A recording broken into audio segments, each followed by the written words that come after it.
जय मसीह की happy Easter सबको। परमेश्वर आपको बहुत एहसास दे। आज भी हम ईस्टर के दिन में कुछ वचनों को ध्यान करेंगे। मैं वचन को ध्यान करने से पहले मेरे प्रिय परमेश्वर के लोगों, गोरखपुर में कुशी नगर करके एक जगह है, वहाँ पर बुद्ध जी की कब्रिस्तान है। मेरे प्रिय परमेश्वर के लोगों, उनको वहाँ पर गाड़ा गया है। तो आज भी बहुत सारे लोग, उन्होंने अपने जीवन में बहुत कुछ बड़े बड़े काम किए हैं, अच्छे काम किए करके बहुत सारे लोग वहाँ पर जाते हैं, वहाँ पर फूल माला चढ़ाते हैं, अगरबत्तियों को चढ़ाते हैं। और मेरे प्रिय परमेश्वर के लोगों, महावीर करके एक भगवान मानते हैं। मेरे प्रिय परमेश्वर के लोगों, उनका भी एक बहुत बड़ी मूर्ति बनी है, वो निर्वस्त्र हैं। और लोग, उन्होंने भी अपने जीवन में बहुत कुछ किया करके कुछ भगत लोग वहाँ पर जाते हैं और उनको पूजा करते हैं, अगरबत्ती धूपबत्ती जलाते हैं।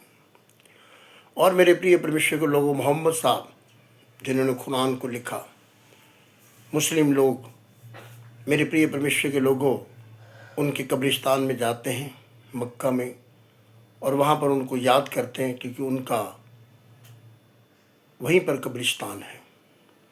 ऐसे ही मॉस्को में अगर आप देखें तो मुस्लिनिश लेमन करके एक व्यक्ति का लाश रखा हुआ है, जो कई सालों से वहाँ पर रखा हुआ है। कुछ कम्युनिस्ट को उन्होंने उत्पन्न किया था, तो बहुत सारे लोग उनके लाश के ऊपर कुछ केमिकल को लगा कर रखा है कि कभी ख़राब ना हो। और कुछ लोग जाकर उनको चूमते हैं, उनको प्रणाम करते हैं।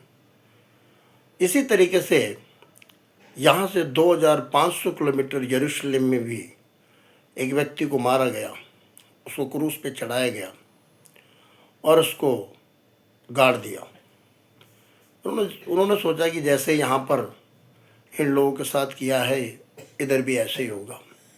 मेरे प्रिय परमेश्वर के लोगों, और एक जगह में मैंने कल इतिहास में पढ़ा था, बुद्ध जी, जो महात्मा बुद्ध करीब यीशु मसीह से 600 साल पहले हमारे भारत में आए और उन्होंने बहुत कुछ काम किए। एक बूढ़ी माँ उनके पास गई और उनको बोला कि मेरा जवान बेटा मर गया है, कृपा करके कैसे भी आप इनको बचा लीजिए। उस महात्मा बुद्ध जी ने कहा कि आप किसी ऐसे घर से सरसों का दाना लेकर आओ जिसके घर में कोई अभी तक मरा ना हो। उसने कहा, भाई मेरे घर में तो मेरा बेटा मर गया है। मैं गांव में जाती हूँ, और गांव में जाकर जब अपने अड़ोसी पड़ोसी से पूछा तो सब लोग बोलने लगे, भाई हमारे घर में मेरे दादा मरे हैं, मेरे पापा मरे, मेरे मम्मी मरे, कोई ना कोई उनके घर पे मरा था। मेरे प्रिय परमेश्वर के लोगों, बेचारी वो ढूंढती रही और ऐसा घर उसे नहीं मिला जहाँ पर अब अभी तक कोई नहीं मरा। ऐसे ही कुछ लोग प्रभु यीशु मसीह को भी सोच रहे थे। उनको मारकर गुड फ्राइडे के दिन दफना दिया, और 3 दिन बाद लोग सोच रहे थे जैसे इनकी कब्रिस्तान है, ऐसे यीशु मसीह का भी कब्रिस्तान होगा। लोग फूल माला चढ़ाएंगे, मोमबत्ती जलाएंगे, उसको याद करेंगे। लेकिन तीसरे दिन मृत्युंजय की सामर्थ वहाँ पर काम करी। मेरे प्रिय परमेश्वर के लोगों, प्रभु यीशु मसीह जिंदा हो गया। इस दुनिया में एक ही ऐसा व्यक्ति है जिसका जन्मदिन मनाया जाता है, जिसका मृत्यु दिन मनाया जाता है, और जिसका जी उठने का दिन भी मनाया जाता है, और कोई इस दुनिया में नहीं है। और वो कौन करके कहें तो प्रभु यीशु मसीह है। अभी हमने देखा कि संसार में बहुत सारे लोग, मेरे प्रिय परमेश्वर के लोगों, लेकिन क्या कभी हमने प्रभु यीशु मसीह को जाना है? फिलिपियों की पुस्तक, उसका 3रा अध्याय और उसके 10वें वचन में, मेरे प्रिय परमेश्वर के लोगों, ताकि मैं उसको और उसके मृत्युंजय की सामर्थ को और उसके साथ दुखों में सहभागी होने के मर्म को जानूं और उसकी मृत्यु की समानता को प्राप्त करूं। मेरे प्रिय परमेश्वर के लोगों, ताकि मैं उसको और उसके मृत्युंजय की सामर्थ को और उसके साथ दुखों में सहभागी होने के मर्म को जानूं। हमने कभी जानने की कोशिश की है? मेरे प्रिय परमेश्वर के लोगों, हमें जानना चाहिए। वहाँ पर आज प्रभु यीशु मसीह का कब्र खाली है, लेकिन यीशु का पंजर अंजर कुछ नहीं है। वो जिंदा खुदा हो गया, वो जी उठ गया मृत्युंजय की सामर्थ से। मेरे प्रिय, वो जीवित हो गया। मेरे प्रिय परमेश्वर के लोगों, हमारा परमेश्वर हमारे जीवनों में अद्भुत और आश्चर्य कर्म करने वाला प्रभु है। जैसे दुनिया में कितने ही महापुरुष आए, कुछ लोगों का तो कब्रिस्तान है, कुछ लोगों का वो भी नहीं है, लेकिन यीशु मसीह का उसके जन्म के बारे में है, उसकी मृत्यु के बारे में है और उसके जी उठने को जो ईस्टर कहा जाता है। मेरे प्रिय परमेश्वर के लोगों, एक ही इस दुनिया में ऐसा खुदा है जो पूरे मानव जाति को बचाने के लिए यह पहला आदम है और आखिरी आदम है। मेरे प्रिय परमेश्वर के लोगों, हमें उस परमेश्वर के मृत्युजय की सामर्थ को प्राप्त करना है, तो हमें उसके 7वें वचन से थोड़ा सा हम ध्यान करेंगे। मेरे प्रिय परमेश्वर के लोगों, परंतु जो बातें मेरे लाभ की थी उन्हीं को मैंने मसीह के कारण हानि समझ लिया। मेरे प्रिय परमेश्वर, वरन मैं अपने प्रभु मसीह यीशु की पहचान की उत्तमता के कारण सब बातों को हानि समझता हूँ, जिसके कारण मैंने सब वस्तुओं की हानि उठाई और उन्हें कूड़ा समझता हूँ, जिससे मैं मसीह को प्राप्त करूँ। मेरे प्रिय परमेश्वर के लोगों, अगर आपको प्रभु को जानना है मेरे प्रिय परमेश्वर के लोगों, तो आपको इस संसार के मेरे प्रिय परमेश्वर के लोगों, बहुत सारे लोग मेरे प्रिय परमेश्वर के लोगों, जो वक्त जो दिन हमें प्रभु यीशु मसीह को देना चाहिए, हमें वाना देकर मेरे प्रिय हम अपने काम काजों में रहते हैं, इस संसार की मोह माया में हमें रहते हैं। प्रभु का मृत्युजय का सामर्थ कब हमारे जीवन में प्रकट होगा? जब हम जो हमारे लाभ की थी, मान लो आप छुट्टी करके गुड फ्राइडे गए, छुट्टी करके ईस्टर में गए, मेरे प्रिय हर संडे आप परमेश्वर के भवन में कुछ त्याग कर, जॉब में सैलरी कटवाया, नौकरी, काम, पैसा, ओवर टाइम, ये सब कुछ गंवा कर आप जब प्रभु के पास जाते हैं, तब परमेश्वर आपको मृत्युजय की सामर्थ को प्रकट करता है। मेरे प्रिय परमेश्वर के लोगों, क्योंकि आपका प्रभु हमारे जीवनों में अद्भुत और आश्चर्य कर्म करने वाला प्रभु है, वो हमें आशीष देने वाला प्रभु है। मेरे प्रिय परमेश्वर के लोगों, हमारे जीवनों में बरकत देने वाला प्रभु है। मेरे प्रिय परमेश्वर के लोगों, हमें कुछ चीज़ों को त्याग कर, कुछ चीज़ों को छोड़कर, इस संसार में जो कुछ है वो सब कुछ कूड़ा समझकर हमें अपना पहला स्थान प्रभु यीशु मसीह को देना चाहिए, तब वो परमेश्वर हमारे जीवनों में आशीष देगा। आज हम पहला राजा की पुस्तक उसके 17वें अध्याय का पहले वचन से लेकर 24 वचन तक कुछ वचनों को हम ध्यान करेंगे। उस 17वें अध्याय का पहले वचन में लिखा, तिशबी एलिया को, जो गिलाद के परदेशियों में से था, उसने आहाब से कहा, इज़राइल का परमेश्वर यहोवा जिसके सम्मुख में उपस्थित रहता हूँ, उसके जीवन की शपथ, इन वर्षों में मेरे बिना कहे ना तो मैं बरसेगा और ना ओस पड़ेगी। मेरे प्रिय परमेश्वर के लोगों, जैसे उसने कहा वैसे ही हुआ। मेरे प्रिय परमेश्वर के लोगों, परमेश्वर ने नहीं कहा, परंतु उसने खुद कहा। एक प्रॉफिट, एक प्रभु का दास अगर अपने मुँह से कोई भी बात कह दे तो वैसे ही होगा। मेरे प्रिय परमेश्वर के लोगों, लेकिन परमेश्वर ने उसकी जो संगति थी एलिया की, वो आहाब जो राजा था उसके साथ था। राजा कहता था ये चमत्कार कर, वो चमत्कार कर, उसके साथ चमत्कार करना उनकी संगति में था। लेकिन दूसरे वचन में जब आप पढ़ते हैं तो मेरे प्रिय परमेश्वर के लोगों, हम देखते हैं तब यहोवा का ये वचन उसके पास पहुंचा, ये यहाँ से चलकर पूर्व की ओर जा और करीब नामक नाले में जो यरदन के पूर्व में है छिप जा। मेरे प्रिय परमेश्वर के लोगों, हमारा परमेश्वर हमारे जीवनों में अद्भुत और आश्चर्य कर्म करने वाला प्रभु है। अगर आपको मृत्युजय की सामर्थ को प्राप्त करना है तो मेरे प्रिय परमेश्वर के लोगों, गलत लोगों से, गलत लोगों की संगति से, जो लोग विश्वासघाती हैं, उन लोगों की संगति से आपको दूर होकर परमेश्वर के सम्मुख में, प्रार्थना में, आराधना में, उसकी उपस्थिति में आपको छुपना पड़ेगा। यदि आप उनकी संगति में बने रहें तो परमेश्वर आपके जीवन में कोई कार्य नहीं कर पाएगा। बिलाम, पवित्र बाइबल में आप गिनती की पुस्तक उसके 23, 24, 25 में आप पढ़ के देखिएगा। बिलाम एक बहुत बड़ा भविष्यवक्ता था। जब कुछ लोग आए सोना, चांदी, हीरा, डायमंड लेकर और उससे कहा, उन्हें पता था कि ये प्रॉफिट है और ये जो भी बोलेगा वो हो जाएगा। इजराइल लोगों को श्राप देने के लिए उसको विवश किया गया। वो प्रॉफिट होकर भी उसको पता होना चाहिए कि हमारा परमेश्वर इजराइल को आशीष देना, यही उसकी चाहत है। परंतु पैसे के लालच में आकर उसने प्रार्थना किया और परमेश्वर ने कहा, इजराइल को आशीष देना यही मेरी इच्छा है। मेरे प्रिय परमेश्वर के लोग हो। और उसके बाद वो आकर उनसे कहता है कि भाई परमेश्वर ने मुझे ऐसा ऐसा क्या दिया। जब उन्होंने सोना चांदी दिखाया तो उनको कहता तुम यहीं रात भर रुको, मैं और प्रार्थना करता हूँ। जब परमेश्वर ने मना कर दिया कि मुझे इज़राइल को आशीष देना ही ये मेरी इच्छा है, उन लोगों को तो अपने घर से निकाल, लेकिन उसने निकाला नहीं, उनको अपने घर पर रखा।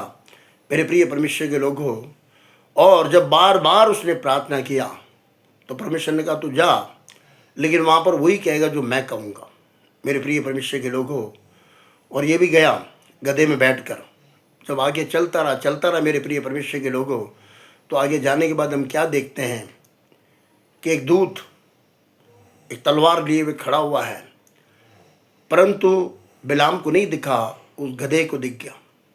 वो गधे को मारता है क्योंकि वो रोड से किनारे किनारे से जा रही थी, वो खूब मारता उसको। वो गधे कहता है मैं इतने साल तेरे साथ काम किया, मैंने कभी ऐसा किया है? सामने देख कौन खड़ा है। क्योंकि जब हम गलत लोगों की संगति में रहते हैं, गलत लोगों के साथ उठना बैठना हमारा रहता है, तो जो हमारे अंदर थोड़ा बहुत प्रकाशन है वो भी चला जाएगा और आप भी उन्हीं की तरह हो जाओगे, और परमेश्वर आपको छोड़ देगा और आपको पता भी नहीं चलेगा। वो दर्शन को देखने वाला, प्रभु को आमने सामने बात करने वाला, परंतु जब गलत लोगों के साथ उठना बैठना रहा तो उसका दर्शन उसे नहीं मिला। सामने प्रभु खड़ा, उसे पता ही नहीं चला। आज मैं आपसे कहता हूँ अपनी संगति को बदलो।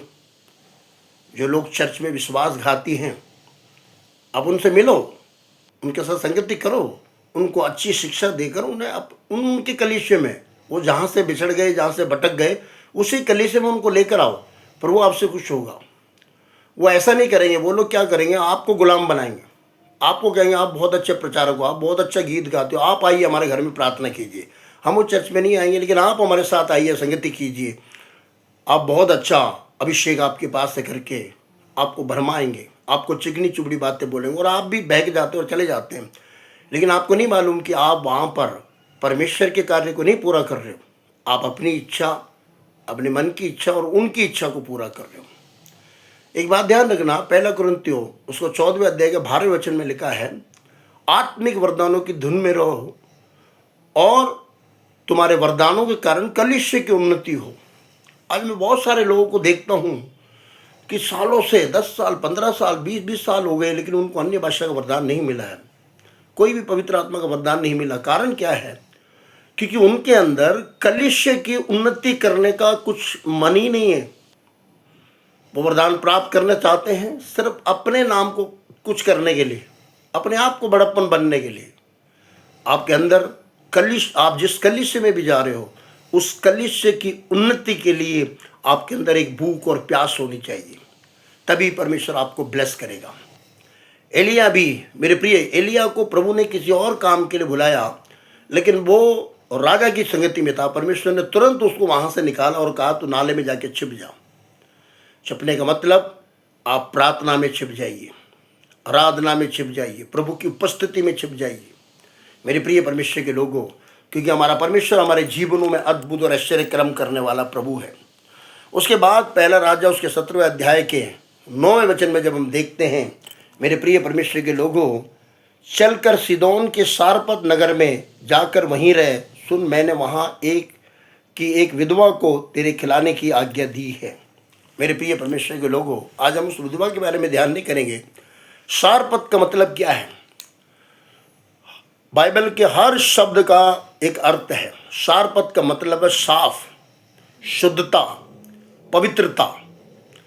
पहले एलिया को उस राजा की संगति से अलग किया, अपनी उपस्थिति में उसको छुपाया। दूसरा, सारपत ले जाकर उसे साफ कर रहा है। हमारे अंदर भी जो दाग धब्बे, जब आप प्रभु की प्रार्थना में की उपस्थिति में बने रहेंगे, तब वो पवित्र आत्मा आपको शुद्धता की ओर लेकर जाएगा। मेरे प्रिय परमेश्वर के लोगों, क्योंकि आपका परमेश्वर आपके जीवनों में अद्भुत और आश्चर्य कर्म करने वाला प्रभु है। मेरे प्रिय, सारपत का मतलब शुद्धता, साफ, पवित्रता। मेरे प्रिय परमेश्वर को, पहले आपको प्रभु के सम्मुख में छुपना, पहले आपको गलत लोगों की संगति से दूर होना है, प्रभु की उपस्थिति में छुपना है। दूसरी चीज, परमेश्वर के सम्मुख में बैठकर आपको पवित्रता को प्राप्त करना, शुद्धता को प्राप्त करना है। हमारे हृदय, हमारे मन, हमारे विचार, उन तमाम चीज़ों में शुद्धता और पवित्रता आनी चाहिए। और उसके बाद मेरे प्रिय परमेश्वर पहला राजा उसके 17वें अध्याय का 17 और 18 वचन को जब हम ध्यान करते मेरे प्रिय परमेश्वर के लोगों, इन बातों के बाद उस स्त्री का बेटा जो घर की स्वामिनी थी रोगी हुआ और उसका रोग यहाँ तक बढ़ा कि उसका सांस लेना बंद हो गया। तब वह एलिया से कहने लगी, हे परमेश्वर के जन, मेरा तुझसे क्या काम?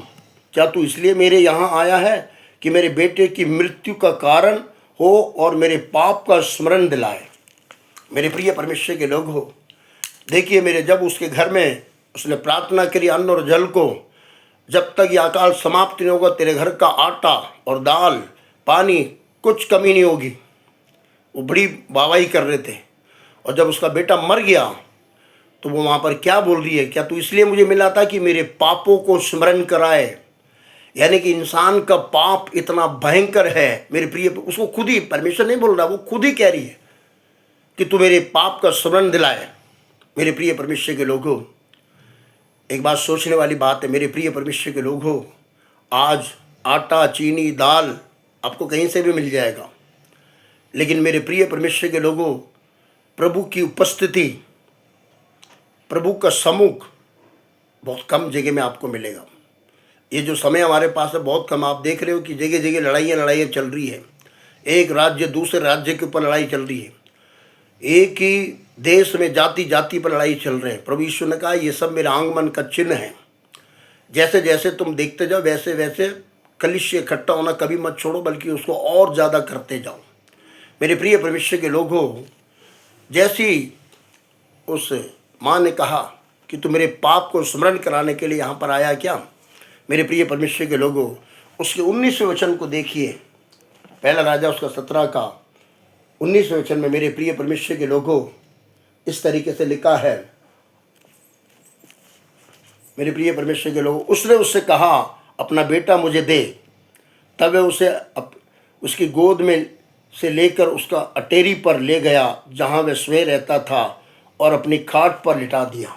मेरे प्रिय परमेश्वर के लोगों, उसको लेकर गया और उसे अपने खाट पर लिटा दिया, उपरोटी कोठरी। यानी कि पहले प्रभु ने राजा की संगति से उसको अलग किया, उसके बाद उसको छुपाया, उसके बाद उसको पवित्र किया। अब जो है मेरे प्रिय परमेश्वर के लोगों, एलिया अपने लिए एक उपरोटी कोठरी बनाता है और वहाँ पर एक चरपाई है, वहाँ वो प्रार्थना करता, दुआ करता है, वचनों को ध्यान करता है और वहीं पर सो जाता। उसी चरपाई में उसको डाल दिया। मेरे प्रिय परमेश्वर के लोगों, उसी का 24वें वचन को और 22वें वचन को आप पढ़िए, 22 और 23वें वचन को पढ़िए। मेरे प्रिय परमेश्वर के लोगों, एलिया की यह बात यहोवा ने सुन ली और बालक का प्राण उसमें फिर आ गया और वह जी उठा। तब एलिया बालक को अटारी पर से नीचे घर में ले गया और एलिया ने यह कहकर उसकी माता के हाथ में सौंप दिया, देख तेरा बेटा जीवित है। आप भी अपने घर में एक ऐसा स्थान बनाइए जो आपका प्रार्थना का स्थान हो, जो प्रभु को ध्यान करने का स्थान हो। आपके जीवन में जो भी प्रॉब्लम समस्या आती है उसे आप किसी इंसान के पास जाकर मत बोलिए। आपका खुदा आपके साथ है। हमारा प्रभु कब्र में नहीं है, वो जिंदा है, जीवित प्रभु है। वो आपके अंदर है, मेरे अंदर है। इस दुनिया में रहने वाले से बढ़कर जो आपके अंदर मेरे अंदर, वो सबसे महान परमेश्वर है। उसके बाद 24वें वचन में देखिए, स्त्री ने एलिया से कहा अब मुझे निश्चय हो गया है कि तू परमेश्वर का जन है और यहोवा का जो वचन तेरे मुंह से निकलता है वह सच होता है। अब वो जान गई कि तू परमेश्वर का जन है। यानी कि चमत्कार को देखकर नमस्कार करने वाले लोग आजकल के मसीह हैं। आज लोग अपने घरों को भूलकर, अपने कलीसियों को भूलकर चमत्कार की ओर भाग रहे हैं, चिन्ह और चमत्कार को ढूंढकर भाग रहे हैं। चिन्ह और चमत्कार किसके लिए? अविश्वासियों के लिए है। आप मसीह हैं, आप जानते कि जो दुनिया में उससे बढ़कर जो आपके अंदर रहने वाला वो बड़ा परमेश्वर है। चिन्ह और चमत्कार को देख के मत जाइए। चिन्ह और चमत्कार को देखते रहेंगे मेरे प्रिय परमेश्वर के लोगों, आप परमेश्वर से दूर हो जाएंगे, प्रभु की उपस्थिति से दूर हो जाएंगे। चिन्ह और चमत्कार तो जहाँ पर 2 और 3 उसके नाम से इकट्ठे होते हैं, सच्चे दिल से 2 इंसान अगर एक मन से विश्वास से प्रार्थना करे तो जो भी कहेगा वो हो जाएगा करके बाइबल में लिखा है। आज लोगों को मेरे प्रिय भीड़, बड़ा बड़ा स्टेज, बड़े बड़े जगहों पर उनका विश्वास है, उनकी अपनी छोटी कलीसियों में उनका मन नहीं लग रहा है। मेरे प्रिय परमेश्वर के लोगों, चमत्कार को देख के नमस्कार करने वाले विश्वासी कहीं टिकने वाले लोग नहीं हैं। आज एक जगह में चमत्कार हो रहा, वहाँ जा रहे, उससे बड़ा चमत्कार कहीं होगा, वो उसको भी छोड़ के वहाँ चले जाएंगे। उससे बड़ा चमत्कार होगा तो वहाँ पर भी चले जाएंगे। मेरे प्रिय परमेश्वर के लोगों, चमत्कार करने वाला खुदा आपके अंदर जिंदा है। हमारा प्रभु कब्र में नहीं है। आपको अगरबत्ती, धूपबत्ती, माला चढ़ाने की जरूरत नहीं है। आपके अंदर जो खुदा यीशु है वो जिंदा जीवित प्रभु है। मेरे प्रिय, ईस्टर का मतलब उसके मृत्युजय की सामर्थ को आपको कैसे प्राप्त करना है। एलिया के समान गलत संगति से बाहर निकलिए। मेरे प्रिय परमेश्वर, गलत संगति को छोड़कर आप परमेश्वर के बताए हुए उस गुप्त स्थान में जाकर छुप जाइए। प्रभु के प्रार्थना में, आराधना में, स्तुति में छुप जाइए। दूसरा, शारपत का मतलब पवित्रता। उसके बाद आपको पवित्र होना है। अपने मन, अपने विचार, अपने हृदय को शुद्ध कीजिए। तीसरी चीज, मेरे प्रिय परमेश्वर के लोगों, जब वो बहन आई अपने बेटे को, मेरे प्रिय परमेश्वर के लोगों, उसका बेटा मर गया करके उसको अपने हाथ में लेकर वो उपरोटी कोठरी में गया। इसलिए दाऊद राजा कहता है, मैं अपनी आंखें उस पर्वत की ओर लगाऊंगा जहां से मुझे सहायता मिलती है। वो अपने प्रार्थना की जगह पर गया, उस गुप्त स्थान, उस अटेरी में जहां पर और कोई नहीं जाता था। वहां पर एलिया के अलावा और कोई नहीं जाता। और वहां पर उसी खाट में उस लड़के को लिटा दिया। जब प्रार्थना करी तब परमेश्वर ने उस लड़के को जिंदा किया। ये एक प्रोसीजर है। मेरे नवान कुष्ठ रोग को देखिए, 7 बार क्यों बोला प्रभु ने? ये एक प्रोसीजर है। एक बार में भी हो सकता था, बिगर नहाए भी प्रभु उसको शुद्ध कर सकते थे। नहीं, मेरे प्रिय परमेश्वर के लोग हो, 5 रोटी 2 मछली की प्रभु को क्या जरूरत है? वो वैसे हजारों, पूरी दुनिया को खिलाने वाला प्रभु, कौवे के बच्चों को मेरे प्रिय वो सब पुकारती है और उनको खाना देता है। सारी दुनिया को, सारे संसार को बनाने वाला प्रभु, जो सबको अन्न और जल देता है। मेरे प्रिय परमेश्वर के लोगों, वो परमेश्वर हमारा खुदा है। वो परमेश्वर आपके और हमारे बीच में है। इस ईस्टर में मेरे प्रिय परमेश्वर के लोगों, हमें गलत संगति को छोड़ना है। मेरे प्रिय परमेश्वर के लोगों, प्रभु के सम्मुख में छुपना है। और शारपत का मतलब हमें पवित्र होना है। उसके बाद मेरे प्रिय परमेश्वर के लोगों, उस विधवा ने जब मरे हुए बेटे को उसके पास दिया तो उसे ले जाकर मेरे प्रिय परमेश्वर के लोगों अपने उस उपरोटी कोठरी में गया। जब लेके गया तो वो लाश थी, लेकिन जब वो उतर के आया तो वो उसको लेके उतर के नहीं, वो खुद पैदल चल के आया, वो जिंदा हो गया।